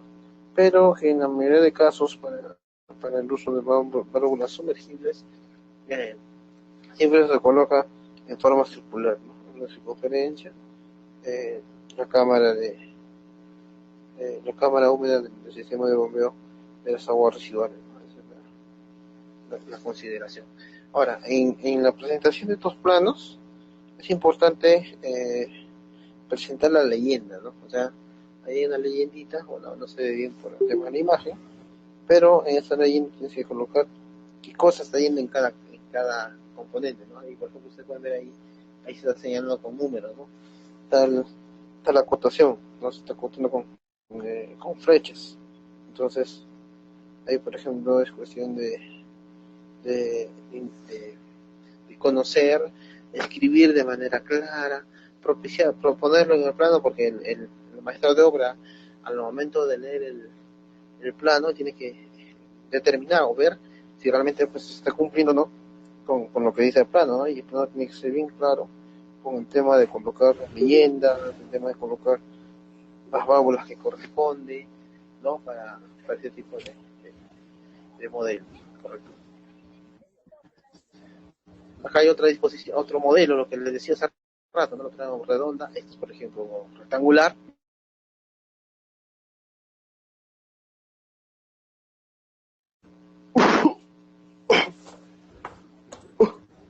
perdón, están las bombas sumergibles, tenemos el interruptor de nivel, ahí tenemos las barras guía, eso es lo que les decía acá, ¿no? Las barras guía estas son las barras guía para la salida y reposición de los accesorios. Tenemos el punto de succión, ¿no? El punto de impulsión ya, ¿no? Tenemos el colector, la válvula de cierre, la válvula de cheque, obviamente, la válvula de retención, ¿no? Los controladores de nivel, ahí están las boyas, en este caso por acá, ahí están, miren.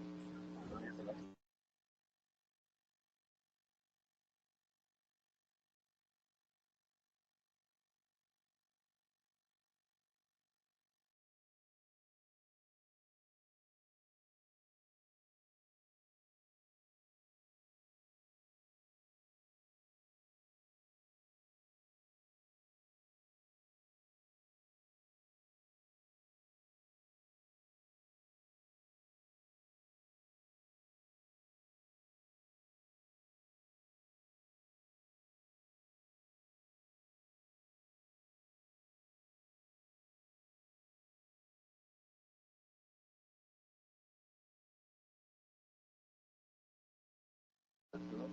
Bueno, tenemos los datos de población, ¿no? Población actual, la población de diseño, la dotación, la tasa de infiltración para el alcantarillado sanitario, la longitud de contribución, ¿no? 262.4 metros lineales, el K1, el K2, que es justamente los factores de consumo para el diseño de los caudales de bombeo, ¿no? Y tenemos ahí los caudales promedios, caudal consumo de agua, por ejemplo, 29.75 litros por segundo, caudal máximo diario de 38.68, y 34 y 74.38 el caudal máximo horario para el diseño, ¿no? Por ejemplo, aquí por ejemplo tenemos el, el cálculo considerando los K, ¿no? Por ejemplo, si hacemos la multiplicación entre 29.75, ¿no? Que es el caudal promedio, por 1.3, me da un caudal de 38.68 litros por segundo. Igual sucede para el caso del K2, ¿no? Entonces, con eso yo voy a poder determinar, ¿sí?, el tema del periodo de retención, ¿ya? El periodo de retención, hay dos, ¿no? Periodo de retención mínimo y periodo de retención máximo. El periodo de retención mínimo más o menos varía entre 10 a 20 minutos para el caso de aguas residuales. Y el periodo de retención máximo está entre 30 a 40 minutos, pero generalmente en la norma nos recomiendan a instalarlo, o mejor dicho, nos recomiendan a hacer la instalación siempre a los 30 minutos, ¿correcto? Muy bien, entonces tenemos esas recomendaciones, los dos tiempos, ¿sí?, que salen dentro del reglamento. Y tenemos caudales de aporte, ¿no? Vamos a ver cuáles son los caudales de aporte.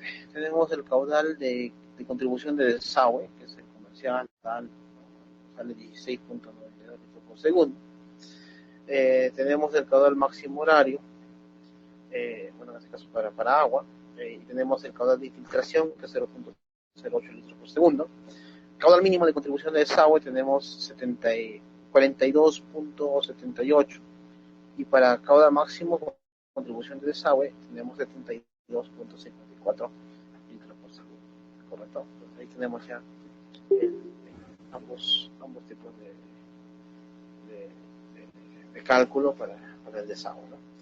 Ahora, dentro de eso vamos a calcular el caudal o los constantes de diseño K y A.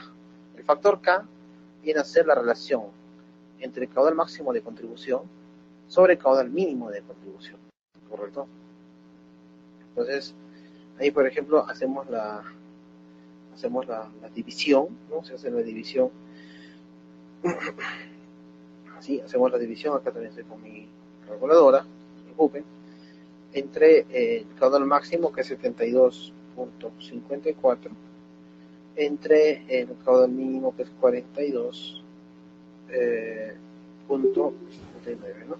Entonces, con esta relación entre esos dos caudales mínimo y máximo, sale una relación de 1.7 para el K, correcto. Y en el caso del factor A, el factor de constante de diseño A, es la relación entre el periodo mínimo, entre el periodo máximo de retención sobre el periodo mínimo de retención, ¿no? O sea, sería 30 minutos entre 18. Eso sale un valor de 1.67. Eso es justamente el valor recomendado, el valor estipulado para este tipo de cálculo, ¿no? Ya tenemos los dos factores, tenemos los caudales, tenemos también los tiempos. Entonces ahora sí voy a poder calcular el volumen. Para calcular el volumen útil de la cámara para desagües, tengo que aplicar esta fórmula empírica. Esta fórmula empírica de Press, donde también nos indica, y también está de Metcalfe, perdón, en la fórmula empírica de Metcalfe, donde nos indica relacionar los factores que hemos hallado ahorita, ¿no? El factor K, ¿sí? El factor A, también relacionado con el K1, ¿correcto? Y obviamente ese factor de K1 se determina considerando los factores adimensionales de A, de B y de C, ¿no? Para poder calcular ese factor, ¿correcto? Entonces, eso, por ejemplo, simplemente se toma en cuenta de los constantes de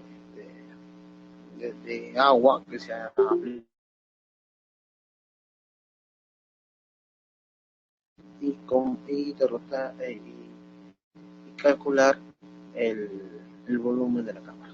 Aplicamos la fórmula de Metcalfe, ¿no? Que es K menos A, factores de diseño, multiplicado por K1 elevado al cuadrado, más A menos K elevado al cuadrado, todo eso multiplicado por K1, y más K por K menos 1 más 1 más A es igual a 0, ¿correcto?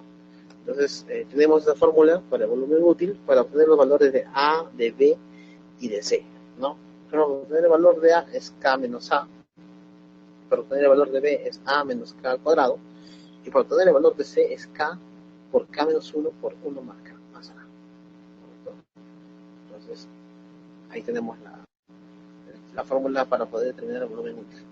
Entonces, por lo tanto, para el factor de A, perdón, haciendo la relación K menos A sale 0.03, para el de B sale menos 1.21 y para el caso de C nos sale 3.14 como valores de la relación.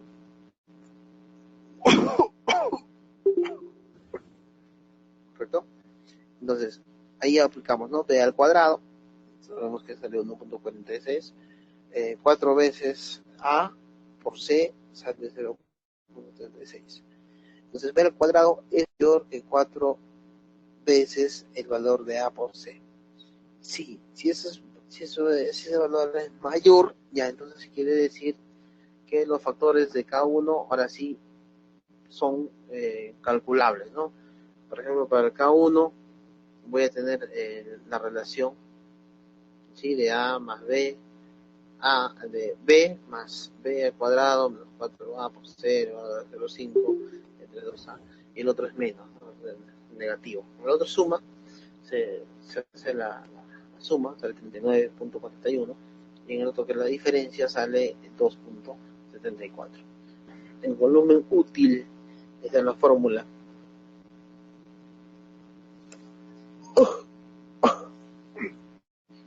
El volumen útil que se grafica, que se calcula, es el tiempo de retención mínima, ¿no? Ahí tenemos el tiempo de retención mínima, ¿correcto? Eh, multiplicado por K, ¿sí? Por K, multiplicado por el caudal mínimo de contribución, multiplicado por K1 menos 1, y todo eso dividido por K más K menos 1. Todo eso multiplicado por 60 entre 1000, ¿correcto? Entonces, con esa fórmula podemos garantizar o podemos hacer el cálculo real de cuánto va a ser el volumen en metros cúbicos de la, en este caso de la cámara de, de,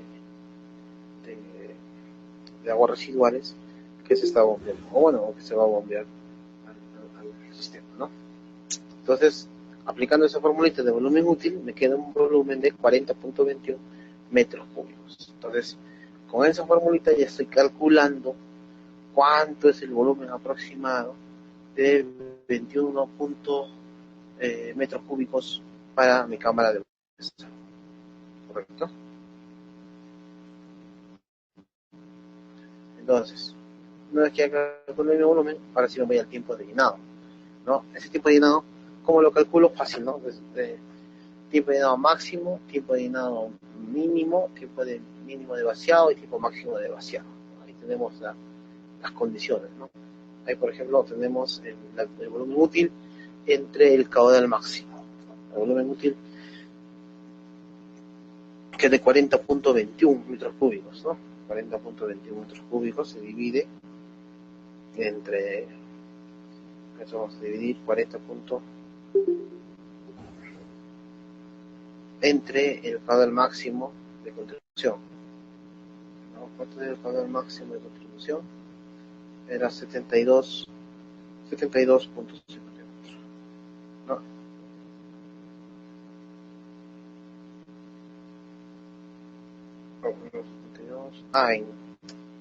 Está en litros por segundo, ¿no? Perdón, acá me había confundido. Es 40.21 entre 0.72. 0, no, 0.62.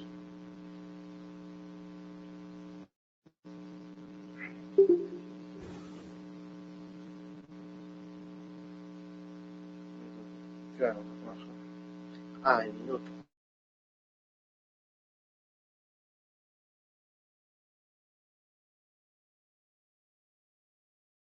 llenado. Entonces, el tiempo máximo de llenado es considerando ya el volumen útil también, pero con el caudal mínimo, ¿no?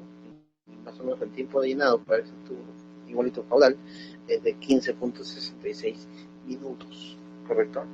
Fácil, ¿no? Tiempo de llenado, 9.26, y tiempo mínimo de llenado, tiempo máximo de llenado, llega hasta 15.66 minutos. El tiempo mínimo de vaciado es el volumen útil entre el caudal de bombeo menos el caudal mínimo de contribución, que sale a 8.73 minutos.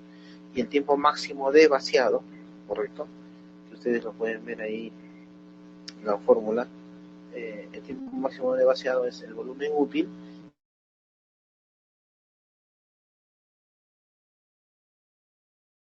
de 4 minutos. Listo, entonces con eso yo ya estoy calculando cuántos son los tiempos útiles de llenado, vaciado, para poder controlar en este caso los niveles de descarga, de parada y acción de bomba, ¿no? Parada y arranque de bomba. Y justamente con eso voy a poder determinar, porque ya tengo el volumen, correcto, ya tengo el tiempo, ¿no? Entonces voy a poder darle altura y poder darle las condiciones necesarias para poder colocar los controladores de nivel en los puntos que correspondan para el arranque y para el bomba, ¿no? Y eso es importante en el modelamiento de cálculo, ¿correcto? Entonces, en el caso de la línea de impulsión ya, ¿no? Por ejemplo, acá interesado. Mi caudal de bombeo va a ser el caudal mínimo de contribución por el K1, ¿no? Que es 119.29 litros por segundo. Ese caudal de bombeo lo tengo que calcular el diámetro, ¿no? ¿Cuál es el diámetro de mi caudal de bombeo para las aguas residuales?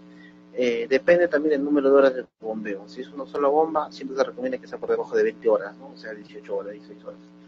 En 18 horas tenemos, por ejemplo, eh, la relación sobre 24, ¿no? Nos sale 0,65 horas de relación de bombeo. La fórmula por Brace, ¿no? El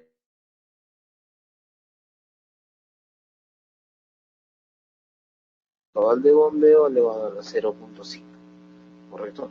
Al final tenemos la fórmula, X sabemos que es 0.75, la relación, y el caudal de bombeo sabemos que es 119.29. En pulgadas nos sale 10 pulgadas y milímetros nos sale 250 milímetros. Entonces, aplicando esa fórmula por vez, sale un diámetro de, de diseño, ¿no? De 10 pulgadas como línea de impulsión para las aguas residuales que se han acumulado. Asimismo, una vez que ya tengo calculado el diámetro, ya sé qué diámetro es el que voy a implementar en mi línea de impulsión, ahora voy a calcular las condiciones hidráulicas.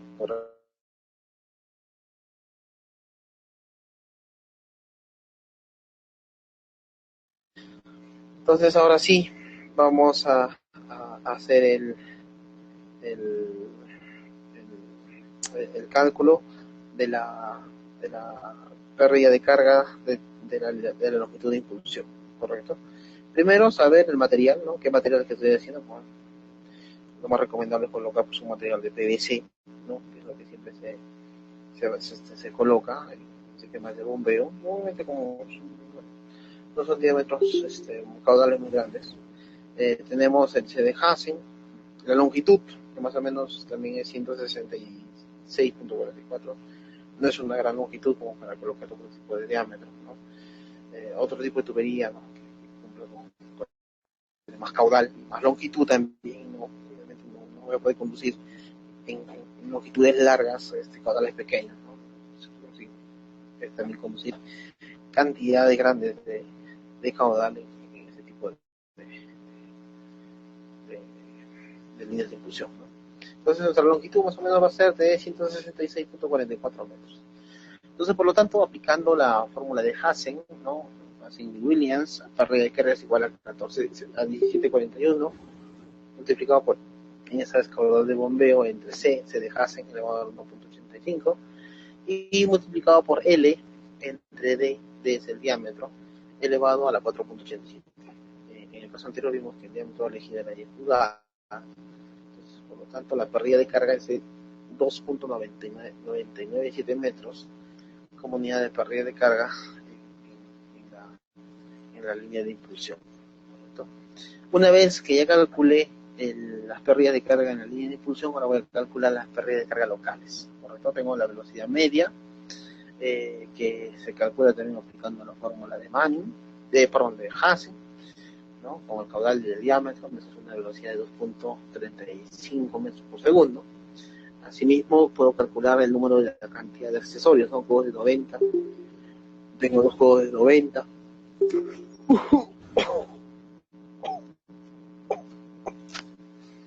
Tengo codo de 22.5, ¿no? Un codo. Tengo otro codo de 11.25 y bueno, tengo la salida, ¿no? En este caso siempre es un codo.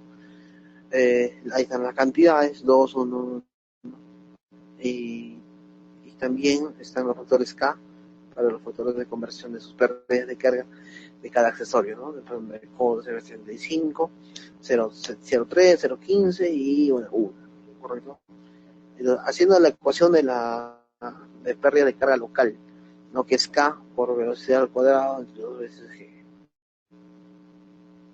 Entonces, ahí podemos apreciar justamente las longitudes equivalentes de pérdidas de carga que han sacado en cada accesorio, ¿no? Y tenemos la sumatoria final por las pérdidas de carga por los accesorios y sale una sumatoria de 0.834 metros para ese tipo de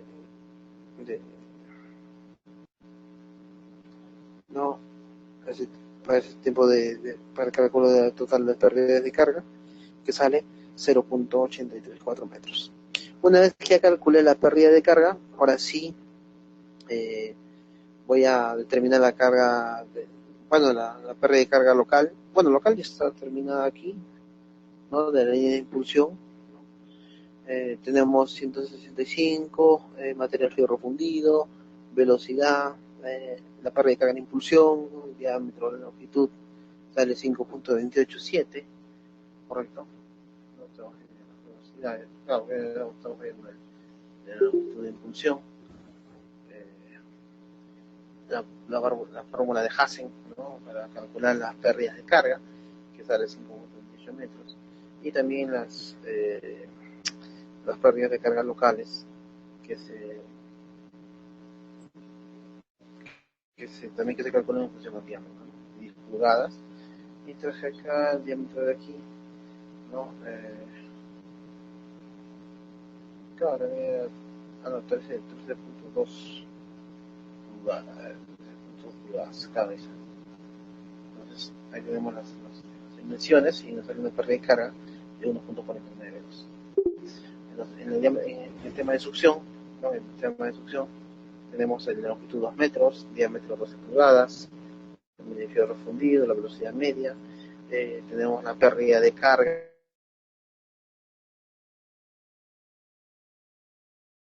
caudal de bombeo, el mismo caudal de bombeo. Ahí tenemos una válvula de compuerta, una ampliación, ¿no? Con el respectivo K, y eso nos da una cantidad de pérdidas locales de 0.0057. Entonces, haciendo la sumatoria de los HF totales, ¿no? Todos los HF totales, sale una cantidad de 7.732 de todos los HF totales que se han medido y que se han comprobado, se han metrado, primero identificado dentro de la línea de impulsión para poder calcular la potencia de la bomba, ¿no? Entonces, al final es lo que nos interesa, como ya última parte del diseño. Entonces, calculamos la altura dinámica, ¿no? Llegada al colector caducio, ¿no? Que es el problema de la tubería, cuota de la tapa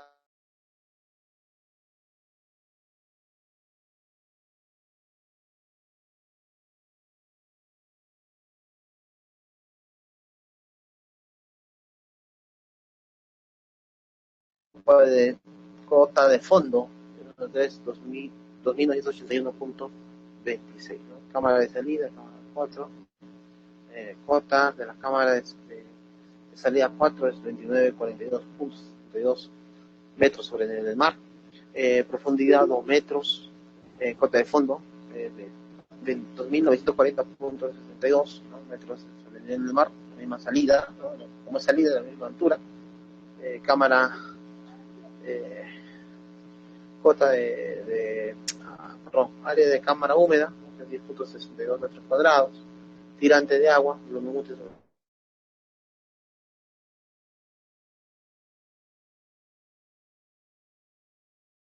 58 metros, el nivel máximo sería el cota de fondo más tirante muerto, sería 2.941.30 metros sobre el nivel del mar, nivel máximo, que es tirante de agua, más el nivel mínimo que se ha calculado, sería 2.945.22 metros sobre el nivel del mar. Entonces, con esos datos de resta y suma, de diferencia entre cotas y tirantes, o consideramos ya las alturas de pérdidas de carga 3 metros, HF local 7.73 metros, que es la que hemos calculado hace rato, la altura estática, que es la, ¿no?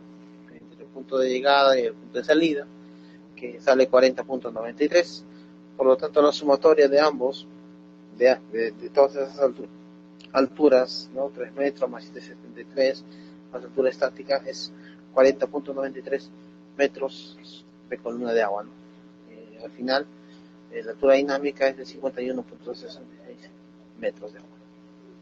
Entonces, ahí con esto, ahí terminamos. Con esto, me faltó aquí colocar el tema bueno, el tema de bombeo es igual, no es similar, porque para el tema de bombeo es igual que el que hicimos para lo que es aguas residuales, agua potable, porque ya tengo ya la altura dinámica, ¿no? Igualito que acá, ¿no? Tengo la altura dinámica y calculo la misma potencia, ¿no? Aquí, ¿no?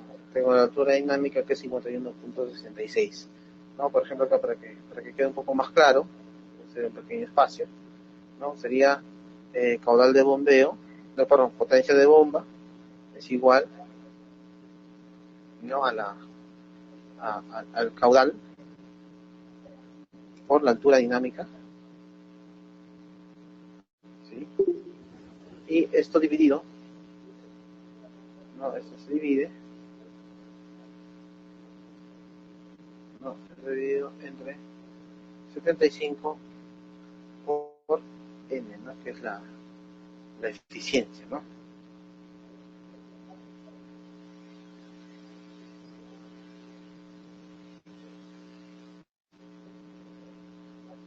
Listo, ahí está, ¿no? Entonces, así quedaría la fórmula. Solo que para el caso de desagües, para desagües, porque lo copien, la eficiencia, no el N, varía de 0.50 a 0.70, ¿no? El N, ¿sí? Considerando las eficiencias de los desagües, perdón, la eficiencia de las demás bombas a nivel de mercado, ¿no? Ese es el nivel de eficiencia que se logra. Y en el caso del factor de seguridad, ¿no? Para bombas es del 50%, ¿no? ¿Sí? O sea, del 50%, o sea, eso sería igual a decir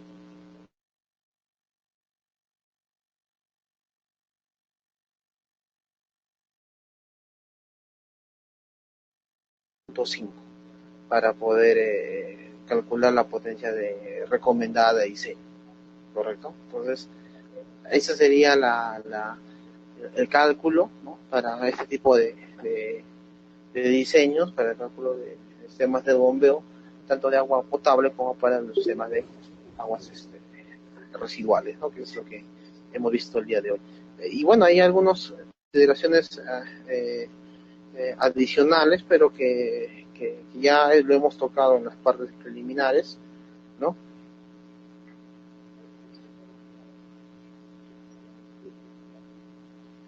¿No? Entonces ahí tenemos las ecuaciones finales, ¿no?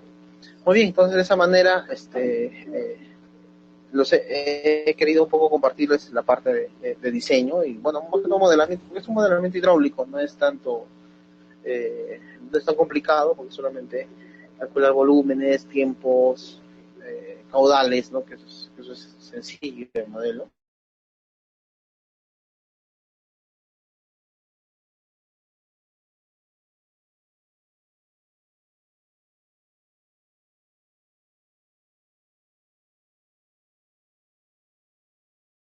Si hay alguna pregunta, alguna duda, algo que no ha quedado claro, por favor, este, pueden escribirme. Acá tengo, no lo copié pero acá le dejo mi correo, ¿no?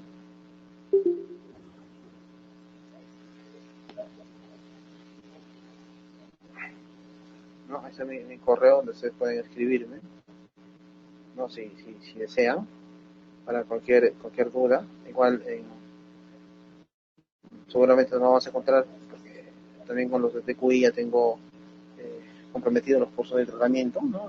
Yo soy especialista en lo que son tratamientos.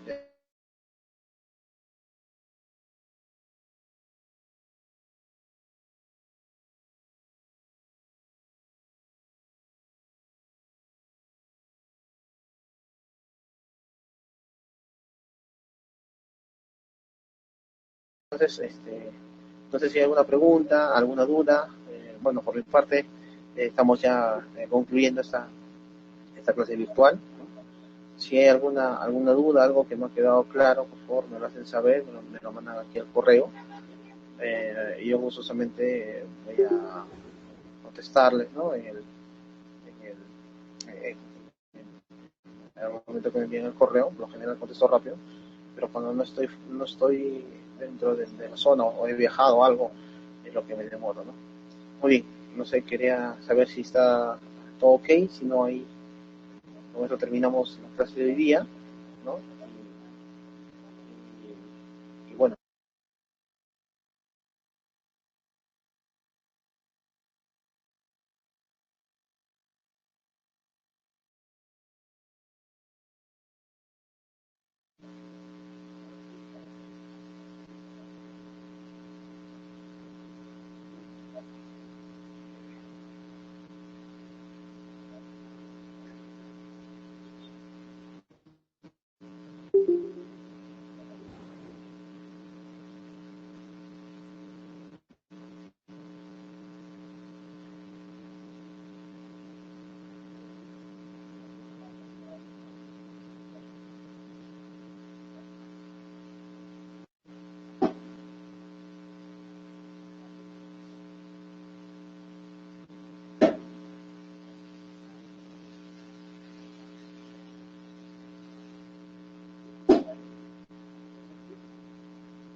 muy bien. A ver, creo que muy bien, sí, bueno. eh, bueno, acá estuvo bien el tema, está complicado el tema. Sí, está masivo. Bueno, sí, cierto. El tema de sanitaria es que en realidad el tema de ingeniería sanitaria es 5 años de estudio. No, yo soy ingeniero sanitario y este tema que les he resumido ahorita es un tema que yo lo he visto en casi dos semestres, ¿no? Pues el tema, yo llevo un curso de máquinas y equipos y después llevamos el curso de alcantarillado, donde justamente se ve el tema de bombeos y de agua potable también. En realidad son casi, no, considerando todos esos meses, son casi 12 meses, 8 meses, 12 meses, 8 no, espera, 3 ciclos serían entonces, ¿no? 3 ciclos donde esto lo ves, ¿no? Común, o sea, lo ves así diario, ¿no? Es por eso que es un poco complicado en algunas formas, ¿no? Pero obviamente si quieren seguir especializándose, siguen llevando los cursos. Obviamente quizás en un temario así de 7 horas es un poco complicado, ¿no? Pero se hace lo posible para que se pueda entender, ¿no? Bien, yo ya me despido, gracias por su atención. Nos estamos comunicando ya en las siguientes semanas, siguientes sesiones también que seguramente voy a apoyar a TQ. Muy bien, entonces cualquier otra duda en el correíto y seguimos en contacto. Muchas gracias por su atención. Hasta otro nuevo aviso. Muchas gracias. Nos vemos.